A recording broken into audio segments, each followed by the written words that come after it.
50 ஆண்டு கால வரலாற்றில் இல்லாத அளவிற்கு வங்கக்கடலிலே உருவாகிய பெஞ்சால் புயல் என்பது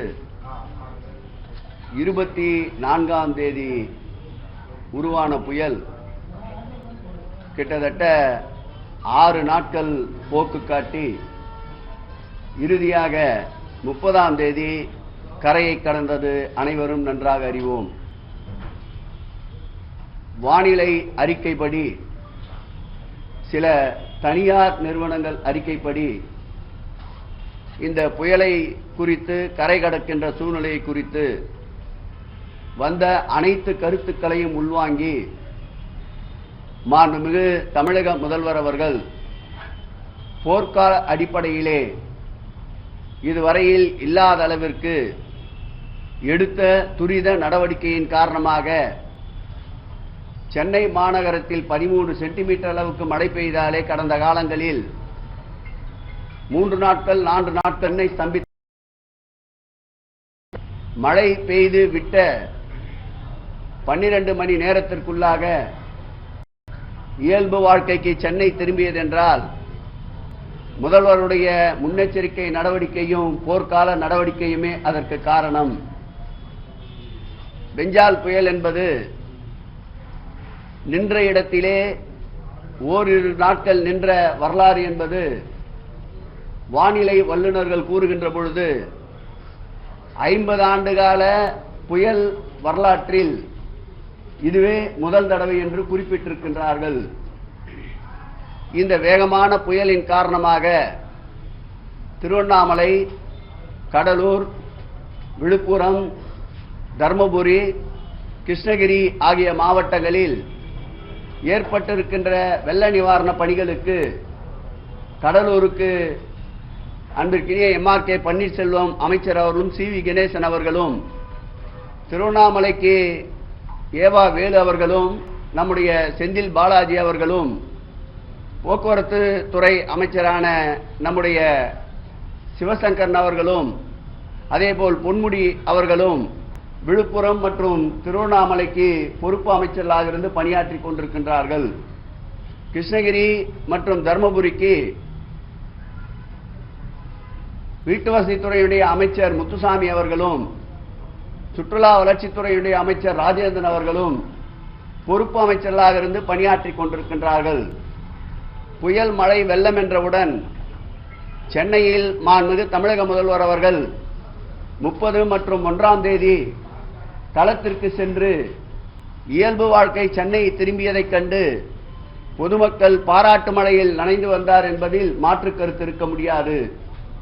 அதேபோல் நம்முடைய துணை முதலமைச்சர் அவர்கள் மேற்கொண்ட முன்னெச்சரிக்கை நடவடிக்கை என்று சொல்லப்படுகின்ற கள ஆய்வின் காரணமாக அவரும் களத்திலே 1ஆம் தேதி முழுமையாக பாதிக்கப்பட்ட பகுதிகளை சுற்றி பார்த்து பாதிக்கப்பட்டதற்குண்டான சோடே இல்லாத அளவிற்கு சென்னை மாறியிருந்ததை கண்டு மகிழ்ச்சியுற்றார். அதேபோல் கடலூர், விழுப்புரம் போன்ற மாவட்டங்களில் ஏற்பட்ட வெள்ள சேதங்களை மாண்புமிகு தமிழக முதலமைச்சர் அவர்கள் நேற்றைக்கு சென்று சுற்றி பார்த்து வந்ததை நீங்கள் நன்றாக அறிவீர்கள். மத்திய அரசை, ஒன்றிய அரசை உடனடியாக வெள்ள நிவாரணமாக 2000 கோடி ரூபாய் கேட்டு நேற்றைக்கே கடிதம் எழுதியிருந்தார்.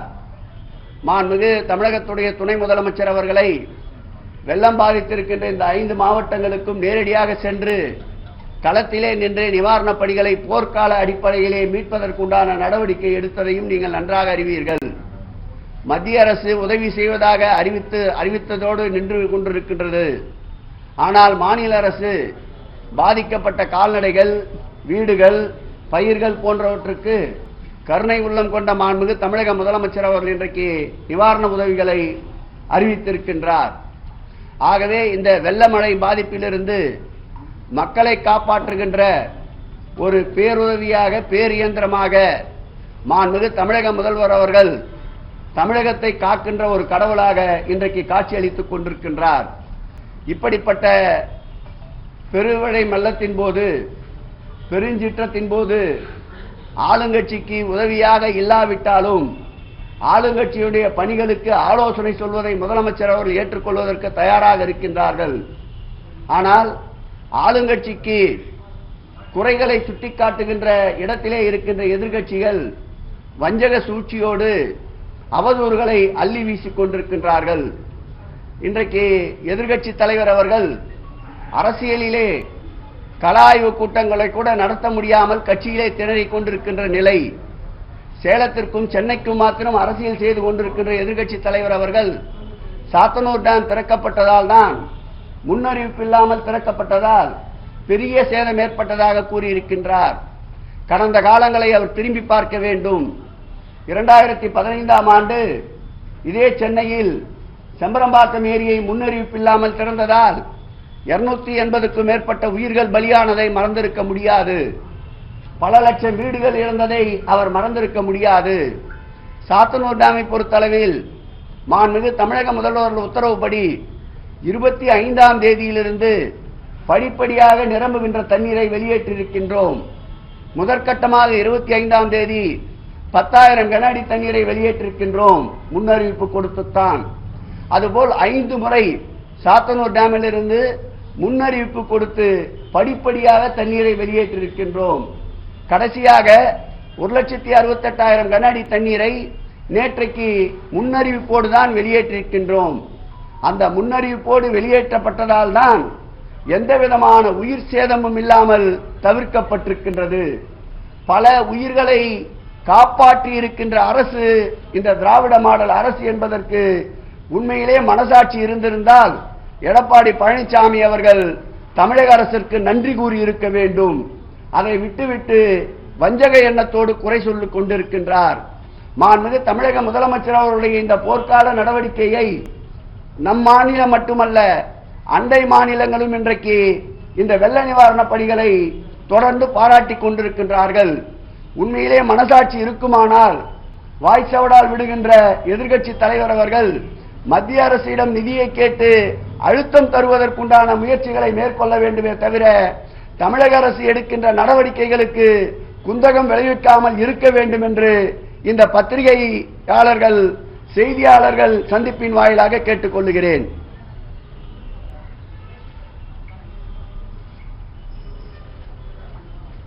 கேள்விக்கு தான் கேட்கலாம். அமைச்சர் பொன்முடி இன்னைக்கு ஆய்வு பண்ணும்போது அவர் மேல அந்த தேவை இறைச்சவங்க வந்து மாற்றுக் கட்சியை சேர்ந்தவங்க அப்படின்னு சொல்றாங்க. விழுப்புரம் மாவட்டத்தில் திருவெண்ணைநல்லூர் ஒன்றியத்திலே இருக்கின்ற இருவேல்பட்டு மற்றும் அரசூர் ஊராட்சிகளை சார்ந்த பகுதிகளில் வெள்ளம் சூழ்ந்து வடிய தொடங்கியவுடன் அங்கிருக்கின்ற மக்களுக்கு நிவாரணம் வழங்குவதற்காகவும் ஆறுதல் கூறுவதற்காகவும் நேரடியாக சென்றிருந்தார்.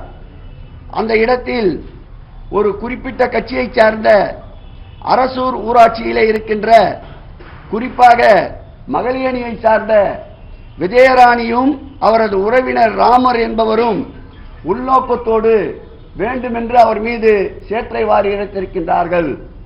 இது எதை காட்டுகிறது என்றால், முழுமையாக நிவாரணப் பணிகளை ஒரு புறம் அறிக்கையின் வாயிலாக பொய் வதந்தி பரப்பி முடக்க நினைக்கின்றார்கள், மறுபுறம் இப்படி மக்கள் நல பணியிலே ஈடுபடுபவர்களை அச்சுறுத்துகின்ற வகையில் அவர்களுடைய பணிகளை தடுக்கின்ற வகையில் இது போன்ற செயல்களில் ஈடுபடுகின்றார்கள்.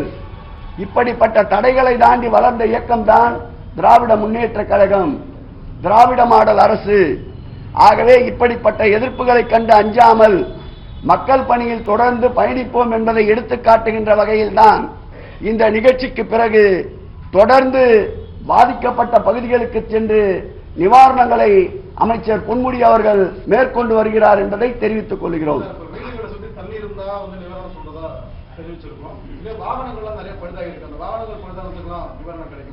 நிச்சயம் மாண்புமிகு தமிழக முதல்வர் அவர்கள் ஆ முதல் அக்கு வரையில் எந்த பாதிப்புகள் என்றாலும் கருணை உள்ளத்தோடு களத்திலே நிற்கின்ற முதல்வர் என்பதால் ஏதோ நேற்றைக்கு முன்தினம் இந்த பதவிக்கு வந்தவர் அல்ல. நேற்று முன்தினமோ இது போன்ற பாதிப்புகளிலே தன்னை களத்திலே ஈடுபடுத்திக் கொண்டவர் அல்ல. 50 ஆண்டுகளுக்கு மேலாக பொது வாழ்க்கையிலே இருப்பவர், பாதிப்புகள் என்னவென்று கணக்கிட தெரிந்தவர். நிச்சயம் அதற்கும் உரிய நிவாரணத்தை அறிவிப்பார். கேள்வி சொல்றேன்.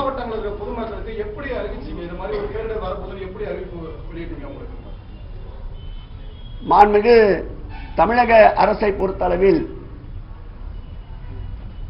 இந்திய வானிலை மையமாக இருந்தாலும், தமிழகத்திலே இருக்கின்ற வானிலை மையமாக இருந்தாலும், தனியாருடைய வானிலை மையமாக இருந்தாலும், அவர்கள் தருகின்ற தரவுகளை உடனுக்குடன் துறை சார்ந்த அலுவலருக்கும் அந்தந்த மாவட்ட ஆட்சியாளர்களுக்கும் அனுப்பி அந்தந்த மாவட்ட அமைச்சர்கள் வாயிலாக முன்னெச்சரிக்கை நடவடிக்கை தொடர்ந்து எடுத்து வருகின்றோம். இந்த சாத்தனூர் டேமை பொறுத்தளவில் 5 முறை தண்ணீர் திறந்து விடப்படுகின்ற பொழுது முன்னெச்சரிக்கை நடவடிக்கையாக கரையோரம் வசிக்கின்ற மக்களுக்கு தண்டோரா மூலமாகவும் மாவட்ட ஆட்சியாளர் மூலமாகவும் நோட்டீஸ் அனுப்பி அனைவருக்கும் அதை செய்தியாக வெளியிட்டு தெரியப்படுத்தியிருக்கின்றோம். அதற்குண்டான ஆவணத்தையும் கையிலே வைத்திருக்கின்றோம். 5 முறை அதற்கு முன்னெச்சரிக்கை நடவடிக்கையாக நோட்டீஸ் வழங்கியதையும் அறிவிப்பு வெளியிட்ட குறிப்புகளையும் கையிலே வைத்திருக்கின்றோம்.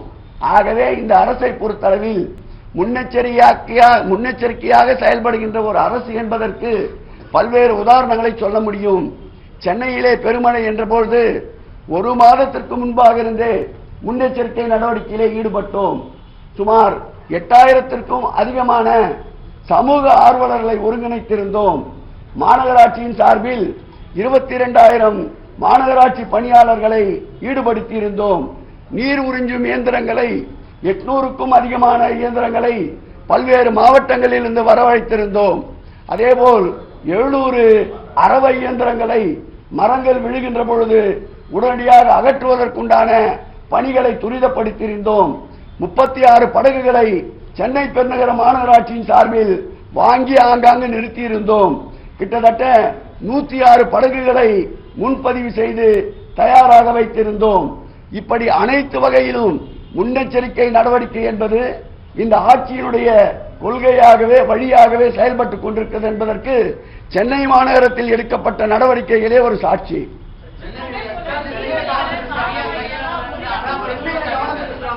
மாவட்டங்களிலும் இது போன்ற முன்னெச்சரிக்கை நடவடிக்கை இன்னும் கூடுதல் கவனம் செலுத்துகின்ற ஒரு கருத்து வந்திருக்கு. ஏன்னா இப்ப பகுதி நம்ம எதிர்பாராத விதமா இந்த விழுப்புரம் திருவண்ணாமலை மாவட்டங்களில் அதிக பாதிப்பு ஏற்பட்டிருக்கு. 50 சென்டிமீட்டர் மழை பெய்திருந்தாலும் கூட அரசோட நடவடிக்கை இன்னும் எப்படி இருந்திருக்கணும், இப்ப எப்படி இருக்கு? இந்த பெஞ்சாம் புயலை பொறுத்தளவில் புயல் உருவான ஓரிரு நாளில் எப்பொழுதுமே கரையை கடக்கும். ஆனால் இந்த புயல் என்பது நின்ற இடத்திலேயே 2 நாட்கள் நின்று கொண்டிருந்தது. அந்த புயலுடைய தாக்கம் எங்கு சென்று அடையும் என்பதை இந்திய வானிலை மையமே அதை அளவிட முடியாத ஒரு சூழ்நிலை. இருந்தாலும் கடலூர் போன்ற மாவட்டங்களில் முன்னெச்சரிக்கை நடவடிக்கையாக பல விஷயங்களை அந்த மாவட்ட ஆட்சியர் தலைவரோடு மாண்புமிகு தமிழக முதல்வர் அவர்கள் சென்னையிலே இருக்கின்ற தமிழ்நாடு வானிலை மையத்திலே உட்கார்ந்து அனைத்து மாவட்ட ஆட்சியரிடத்திலும் அவர் காணொலி வாயிலாக முன்னெச்சரிக்கை நடவடிக்கைகள் பற்றி ஆய்வு செய்ததை நீங்களே நன்றாக அறிவீர்கள். இந்த வானிலை தரவுகளை பொறுத்தளவில் அவர்கள் தந்த தரவுகளுக்கு மீறி இந்த புயலுடைய வேகமும் புயலுடைய வீச்சும் கணக்கிட முடியாமல் இருந்தது. அப்படி இருந்தும் புயலின் தாக்கத்திற்கேற்றாற்போல் தயார் நிலையில் இருந்ததால் தான் உயிரிழப்புகள் என்பது அதிகப்படியாக இல்லை. நிலச்சரிவின் காரணமாக ஏற்பட்ட உயிரிழப்புகளை தவிர்த்து பெரிய உயிரிழப்புகள் எதுவும் இல்லை என்பதை உறுதியாக சொல்லிக் கொள்ள முடியும். இந்த ஆட்சியாளர் எடுத்த முன்னெச்சரிக்கை நடவடிக்கை தான் இதற்கு முழு முதற் காரணம்.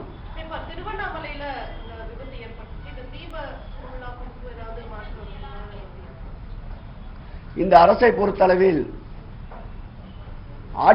ஆட்சியில் இருக்கின்ற அதிகாரிகளும் சரி, அமைச்சர்களும் சரி, நாடாளுமன்ற உறுப்பினர், சட்டமன்ற உறுப்பினரும் சரி, மக்கள் பிரதிநிதிகளும் சரி, திராவிட முன்னேற்ற கழகத்தில் இருக்கிற பொறுப்பாளர்கள், கழக தோழர்களும் சரி, இயற்கை பேரிடரை சமாளிப்பதற்கு பேரிடரோடு போரிட்டு மக்களுக்கு தேவையான நிவாரணங்களை வழங்கி வருவதை யாரும் மறுக்க முடியாது.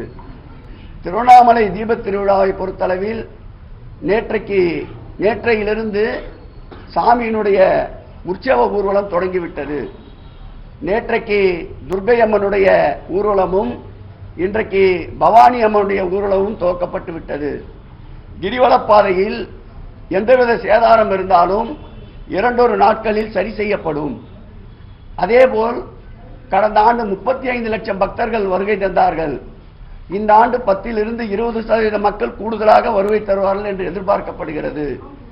தீபாவளி திருநாளில் கூடுகின்ற கூட்டத்திற்கேற்ப அனைத்து வசதிகளையும் 2 மடங்காக உயர்த்த மாண்புமிகு தமிழக முதல்வர் உத்தரவிட்டிருந்தார்.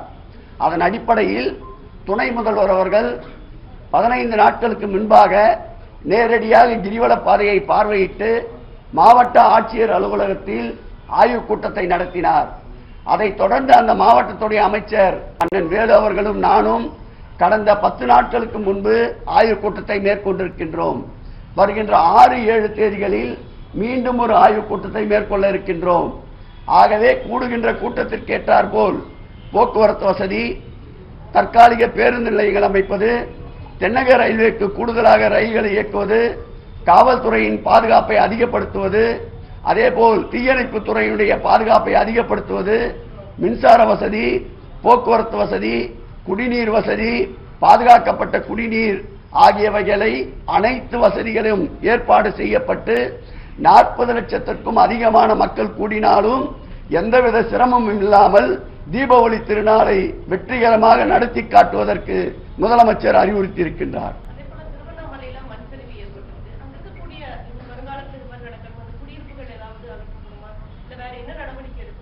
நிச்சயம் விஞ்ஞான ரீதியாக இன்றைக்கு வேகமாக நாம் வளர்ந்திருந்தாலும் ஒரு சில பேரிடர்களை துல்லியமாக கணக்கிட முடியாத சூழல் இருப்பதை அனைவரும் ஒத்துக்கொள்ள வேண்டும்.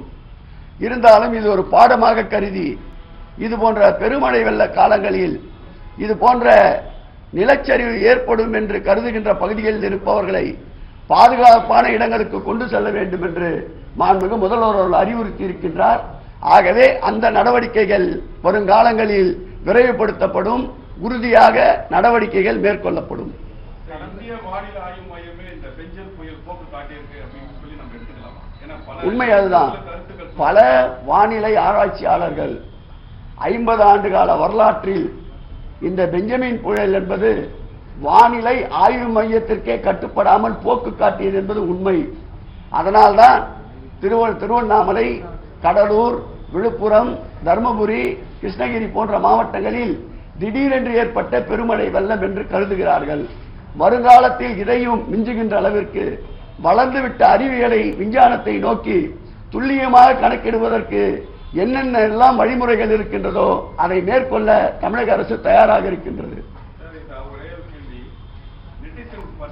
விழுப்புரம் மாவட்டம் ஒரு வடிவேலு படத்துல நீ வாடா அப்படின்னு சொல்லி ஒரு கருத்துக்கள் பதிவு, அதே போல இந்த புயலுக்கு ஒரு சேலஞ்ச் விட்ட மாதிரி எங்க ஊர் பக்கமா, திருவண்ணாமலை பக்கமா அப்படின்ற மாதிரி ஒரு நெட்டிசன்கள் ஏகப்பட்ட விஷயங்களை பண்ணியிருக்காங்க. அந்த மாதிரி நபர்களுக்கு உங்களுடைய கருத்து?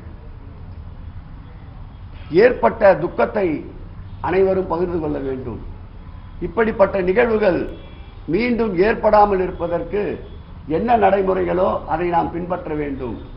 பாசிட்டிவான விஷயங்களே தான் நாம் எதிர்கொள்ள வேண்டும். அனைத்தையும் நல்லவைகளாக நினைக்க வேண்டும். இதுதான் நடைமுறையில் அனைவருக்கும் மகிழ்ச்சியை தரும். இது போன்ற கருத்துக்களை தவிர்த்து விடுவது மகிழ்ச்சியை தரும் என்று கூறிக்கொள்கிறேன்.